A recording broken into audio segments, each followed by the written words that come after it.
certes, on part du local, par exemple, moi dans mon expérience, je suis plutôt partie du local, mais je me rends compte qu'en fait, grâce à la formation, je travaille maintenant sur différentes échelles territoriales et j'arrive à impliquer aussi des acteurs sur des échelles territoriales différentes et à amener sur le local peut être aussi plus au niveau global.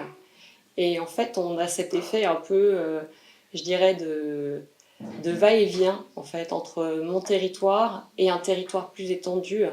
Et en même temps, je trouve que c'est une bonne façon aussi de pouvoir intégrer les politiques sociales avec lesquelles on travaille et de pouvoir les mettre en œuvre et les utiliser aussi, les optimiser et permettre aussi au local de comprendre qu'autour d'eux, il y a une échelle plus importante et de ne pas rester centré en fait uniquement sur son territoire.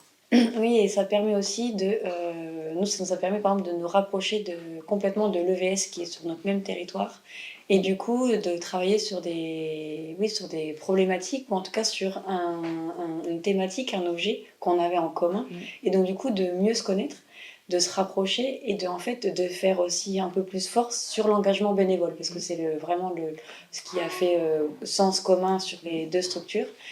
Et aujourd'hui, effectivement, au regard de l'échelle du territoire, sur l'engagement bénévole, ça permet aussi de rattacher potentiellement d'autres partenaires, d'autres associations autour de cette thématique-là, et du coup d'avoir encore plus de regards croisés et de se dire, mais en fait, en termes de changement sur le bénévolat sur notre territoire, ce vers quoi on veut tendre, ou sur du long terme, et à plusieurs, du coup, c'est vrai que c'est vachement riche, et on n'avait pas forcément pensé se rapprocher d'autres associations.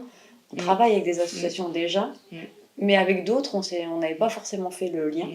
Et ça s'est fait comme ça au fur et à mesure, quoi.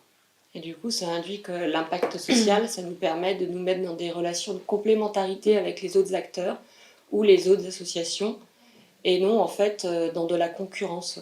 Parce que très souvent, on a pu entendre avec l'arrivée des espaces de vie sociale, avec aussi des collectifs d'habitants qui vont se former en association. Et sur le territoire de la Nièvre, les centres sociaux étaient très, très présents. Et on voit arriver en fait ces nouvelles associations. Et la question, c'était de savoir quel positionnement est-ce que l'on prend par rapport à ces associations.